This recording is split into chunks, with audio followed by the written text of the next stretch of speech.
كان نفسي اطلع لكم النهارده بالتيشيرت ده، تيشيرت ليفربول التاريخي اللي فضل دايما محمد صلاح مخليه متوهج دايما، واللي فضل دايما جميع الدول العربية اللي بتحب محمد صلاح كانوا مساندين لمحمد صلاح ومساندين لليفربول وبيشجعوا ليفربول علشان خاطر محمد صلاح.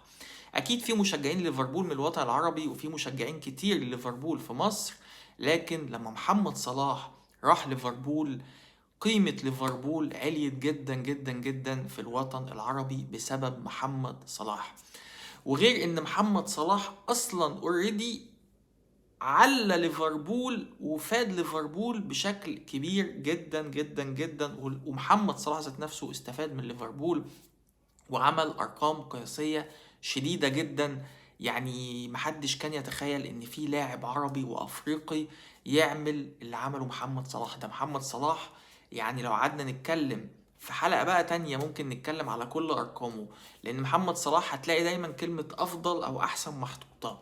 افضل هداف، افضل صانع، افضل افريقي، افضل عربي، افضل، هتلاقي كل شوية بص افضل مساهم، هتلاقي كل ما هو على وزن افعل افضل، احسن، اجمد، هتلاقي محمد صلاح عامله مع ليفربول. ومحمد صلاح للاسف النهارده يطلع في فيديو بيقول فيه ان هو خلاص قرر الرحيل عن نادي ليفربول. طيب متنسوش تعملوا لايك وشير وسبسكرايب، وتعالوا بقى ندخل في المهم جدا. هل محمد صلاح بعد ما يسيب ليفربول بعد شهرين، وان شاء الله نتمنى ان ليفربول هو اللي ياخد دوري ابطال اوروبا علشان محمد صلاح، ودلوقتي احنا هنشجع طبعا السيتي في الدوري علشان ابننا المرموش. دلوقتي ما وجهة محمد صلاح القادمة؟ محمد صلاح جاي له عروض في فرنسا، محمد صلاح جاي له عروض في الدوري الاسباني، محمد صلاح جاي له عروض داخل الدوري الانجليزي، ممكن ما يطلعش من الدوري الانجليزي.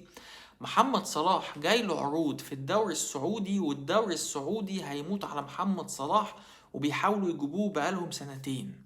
طيب ايه الجديد منه؟ الجديد منه ان في كلام من بعض الأندية في الدوري المصري إنها تحاول تتعاقد مع محمد صلاح ولو على سبيل مدة قليلة، 6 شهور، موسم. طبعا الكلام ده لو حقيقي أعتقد إن هو هيفشل تماما، يعني لو الفكر نفسه هيفشل تماما. طيب ايه حكاية النادي الأهلي في الموضوع؟ حكاية النادي الأهلي في الموضوع إن في كلام من بعض رجال الأعمال وفي كلام من الجمهور على السوشيال ميديا ان هو طب ما تعالوا يا جماعة نجرب، ما تيجوا نشوف كده ميته ايه، ما يجي الاهلي، ما احنا جبنا لعيبة ودفعنا مليارات، دفعنا مليارات ليهم وما عملوش اي حاجة وطلعوا براني، ما نجرب نتعاقد مع صلاح مدة زمنية قليلة. هل انت فاكر ان ده ممكن يحصل؟ هل الفكرة دي ذات نفسها النادي الاهلي فكر فيها؟ ما اعتقدش. ولو في رجال اعمال فكروا فيها واقترحوها على كابتن محمود الخطيب، اعتقد ان كابتن محمود الخطيب واللجنة وكل المشاكل اللي بتحصل دلوقتي داخل النادي الاهلي يعني مش هيزودوا الطين بلة. هل صلاح طين؟ لا طبعا. صلاح افضل لاعب في مصر وافضل لاعب في تاريخ مصر بكل الارقام القياسية اللي عملها، لكن في الوقت الحالي اللي النادي الاهلي واقع فيه وقعة مش حلوة خالص، وخسران في الدوري ماتشات كتير، خرج من كاس مصر مصرية اتصالات، خرج من دوري ابطال افريقيا من الترجي، خرج من كاس العاصمة والأندية بتاعت كاس العاصمة والكلام ده كله، وتالت الدوري دلوقتي، وكان جايب زيزو وتريزيجيه وبن شرقي وإمام عاشور ومحمد علي بن رمضان وأشرف الداري وأكم من اللعيبة، غير اللعيبة اللي بيجيبها من سيراميكا يوديها سيراميكا تاني ويجيبها من سيراميكا يوديها سيراميكا تاني، ويشتري لاعب من الإسماعيلي ب50 مليون جنيه بعد كده يبيعه ب6 مليون جنيه. فالموضوع ايه بايظ. ولسه بقى دلوقتي فضيحة الموظف اللي بياخد 1,700,000 جنيه وكوبون خصومات أكل 40,000 جنيه، وفي واحد تاني بياخد 2,700,000، وليلة يا ليلة يا ليلة، الليلة في الأهلي بايظة خالص. أنا عارف وأنت عارف إن الأهلاوية بيتصالحوا بالنوعية دي من الحاجات. يعني إيه؟ يعني ممكن رجل أعمال يتكفل إن هو يجيب صلاح للأهلي؟ كمنطق لا، كواقع يحصل. يعني انا اصدق اي حاجه مع الاهلي، اصدق اي حاجه مع الاهلي. تصدق ان في رجل اعمال ممكن يجازف ويدفع مرتب صلاح كله؟ انا اصدق وانت تصدق. لكن هل انت تصدق ان صلاح ذات نفسه يرضى يجي الاهلي؟ اللي بقى هيقعد يقول لي ده زملكاوي وكل الكلام ده، بص يا معلم، يا عم انا زملكاوي وبقول لك صلاح ما اعتقدش ان هو يفكر يرجع مصر. ولو حتى رجع يعني ما اعتقدش ان هو هيرجع اصلا. وحتى لو هو زملكاوي هو مش هيرجع الزمالك. تمام. الفكره فكره احتراف. لكن هو لو هيرجع الاهلي، خلي بالك محمد صلاح هو في المنتخب. كل الناس، انا بشوف عكس ده تماما. الناس يقولوا لك ايه؟ ده صلاح في المنتخب مش زي ليفربول. مش عشان صلاح وحش يا جماعه، مش عشان صلاح وحش. خلي بالك صلاح الهداف التاريخي للمنتخب، تمام، وصنع اهداف كتير في المنتخب. هو ناقصه ان هو ياخد كاس الافريقيه مع المنتخب بس، تمام. بس هو حظه ان هو بيجي في جيل قليل اقل منه بكتير. لو شفنا يعني زي مثلا ما احمد عز مره طلع وحلل قد ايه ان كان ممكن زيزو وامام وتريزيجيه يطلعوه ويدولهم انفرادات يعملوا له حاجات كتير جدا داخل الملعب، بس هم بطء في التفكير وبطء في التنفيذ وبطء في الحركه في كل شيء. لان هو ده الفرق ما بين اللاعب المحلي واللاعب الاوروبي. فمحمد صلاح اكيد اكيد اكيد لو جه مصر ولعب في الدوري المصري، هو مش هيديك زي ما مادة في الدوري الانجليزي والايطالي والسويسري. مش هيحصل الكلام ده. لكن وجود محمد صلاح هنا هيبقى شو كبير هيعمله النادي الاهلي طبعا، لكن نتيجته مش هتكون افضل حاجة وهو هيزهق. خلي بالك كان وجود محمد صلاح في المقاولين، وحد هيقول لي ما هو كان بيلعب في المقاولين عادي، ايه المشكلة؟ وجود محمد صلاح في المقاولين ذات نفسه اول ما ظهر كلنا قلنا اللاعب ده فلتة، اللاعب ده مش مكانه هنا. فلما يوصل للعظمة دي كلها ويكسر الارقام القياسية دي وياخد بطولات بقى زي الدوري الانجليزي وكاس الاتحاد الانجليزي وكاس الرابطة الانجليزي ودوري الدوري الاوروبي سوري، ودوري الابطال وكاس العالم للانديه. الراجل ده يعني خد كل، وكاس السوبر الاوروبي، يعني قفل اللعبه مع ليفربول اوروبيا. تمام. هو ايه اللي ناقصه يعني؟ كاس الافريقيه دوليه، وصعد بمصر كاس العالم مرتين. اكيد هو مش ناقصه الكونفدراليه، اكيد هو مش ناقصه دوري ابطال افريقيا. يعني هو اكيد ما يفكرش في ده. يعني الراجل دلوقتي في المرحله دي، خلي بالكوا صلاح يا جماعه عنده 34 سنه، مش كبير للدرجه. يعني صلاح ممكن يأدي سنتين تلاتة كمان. فاكيد هيفكر ان السنتين تلاتة اللي هو هيلعب فيهم دول، يا هيلعب في فريق اوروبي بياخد الدوري بتاعه باستمرار وبيلعب دوري ابطال اوروبا والكلام ده كله وياخد فلوس كتيرة جدا، يا هيجي الخليج وياخد فلوس كتيرة جدا جدا جدا. اكيد ده العقلية اللي هيفكر فيها. لكن هو لو جه مصر وخد فلوس كتير من الاهلي والاهلي يدفع فلوس كتير، واي رجل اعمال اهلاوي يشيل محمد صلاح عادي يا جماعة، وانا ايا كان خلاص.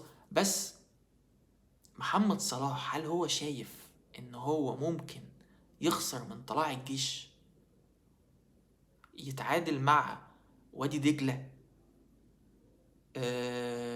بيراميدز يكسبوا؟ صعبة صح؟ حسنا صعبة يعني، مش ما اعتقدش.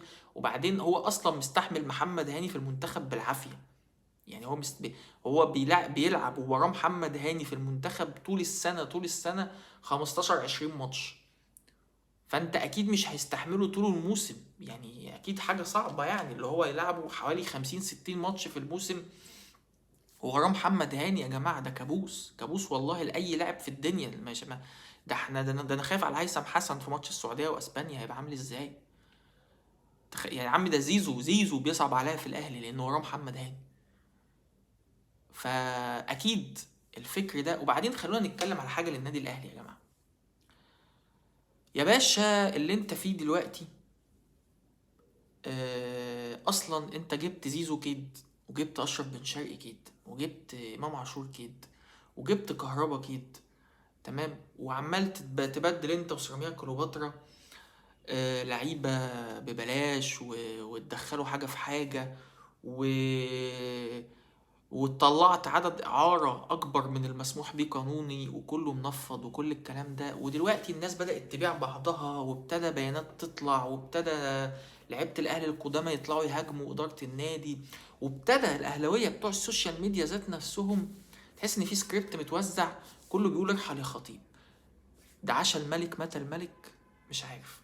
فاللي انت فيه دلوقتي ده يخليك تبتدي الموسم الجديد وانت جايب محمد صلاح ازاي؟ ده انا هقولك على كارثة دلوقتي، كارثة.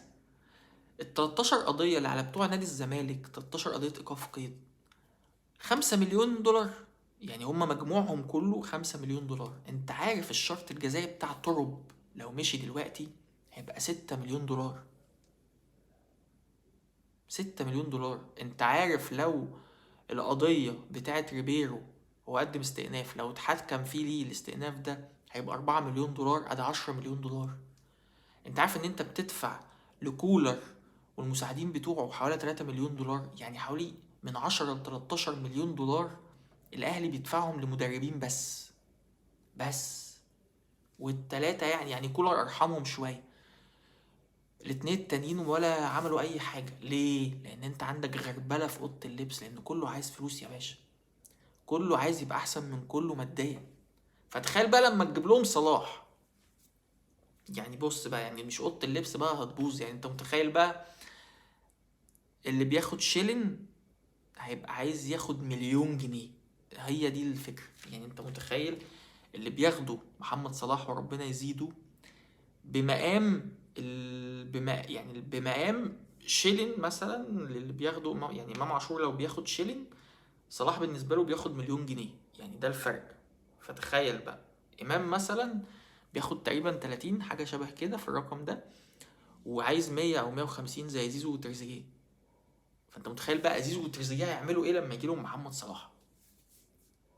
الموضوع صعب، الموضوع صعب. وانا شايف ان هو كلام سوشيال ميديا، ويا ريت انا العقلاء من جمهور النادي الاهلي ما يفكرش في الموضوع، يعني ما يفكرش فيه اصلا، يعني ما تخليش خيالك يشطح، ما تخليش خيالك يشطح. انت قدامك 6 ماتشات في الدوري، انت مش عارف تكسبهم ازاي اساسا، لان انت ولا عندك طريقه لعب، ولا عندك لعيبه فاهمه بعض، ولا عندك لعيبه طايقه بعض اصلا، ولا عندك مدرب طايق اللعيبه وطايق النادي، ولا عندك اداره طايقه بعضها. خلاص. ودلوقتي الاعلام يا معلم اللي كان عمال يطبل لك دلوقتي عمال يقول كل الكلام اللي احنا كنا بنقوله الاول، اللي بيغلط في زيزو دلوقتي، واللي بيغلط في امام عاشور، صح، ما هو واللي بيغلط في بن رمضان وكل الكلام ده، كل دول اول ما جم الاهلي ما انت كنت عامل لهم زفه وطبله وعامل فرح قد كده. عايز تكرر نفس الغلطه تاني وتجيب محمد صلاح؟ يا راجل، يا راجل كبر مخك، ايه اللي انت بتقوله ده؟ عيب، عيب. هي ممكن تحصل، والله ممكن تحصل، مفيش حاجه بعيده عن ربنا، والاهلي يعمل اللي هو عايزه في الكوره، الاهلي بيعمل اللي هو عايزه في الكوره. لكن صلاح يا جماعه، يعني لو الاهلي مثلا خلاص عدى كل الحجوزات بتاعه التفكير في الموضوع ده، ما اعتقدش ان صلاح هيفكر فيه 1%. يعني انا متاكد لو في واحد قعد مع محمد صلاح وقال له اسمه ايه الوكيل بتاعه اللي بنسى اسمه دايما ده، اللبناني ده، لو حد جاله من النادي الاهلي وقال له مثلا احنا عايزين صلاح عندنا، معرفش ردة فعل وكيله هيبقى عامل ازاي، وردة فعل صلاح ذات نفسها تبقى عامله ازاي. يعني صلاح عنده ابتسامه اصلا في الحاجات دي بيبين كل حاجه. يعني من ساعه ماتش 5-3 قال لهم يا جماعه فرق هدفين، انا عارف ان الكلام ده هيزعل جمهور الاهلي مني بس عادي مش مهم، يعني في حاجه، بس هم بيحبوا الحاجات دي يا صلاح تصدق. ساعتها جمهور الاهلي هاجم صلاح وقال له يعني ايه عادي مش مهم، مش همك زعلنا يعني. بس هم بيحبوا الحاجات دي، ما ياما امام زعل، وياما احمد عيد زعل، وياما ياسين مرعي زعل، هي فرقت يعني. هو يعني انتوا دول احسن من صلاح؟ ما صلاح احسن طبعا. في النهايه يا معلم عايزك تكتب لي في الكومنتات وتقول لي متوقع الواجهه القادمه لمحمد صلاح هتكون ايه غير الاهلي، تمام؟ عشان بس نكون متفقين. و تنساش تعمل لايك وشير وسبسكرايب، اللايكات يا جماعه، اللايكات. ومتنساش تشوفوا الفيديوهات بتاعتنا والشورتس بتاعتنا المهمه جدا جدا جدا عن تاريخ كره القدم. كان معاكم مصطفى الدالي في قناة نادي الكادرات. اشوفكم على خير، سلام.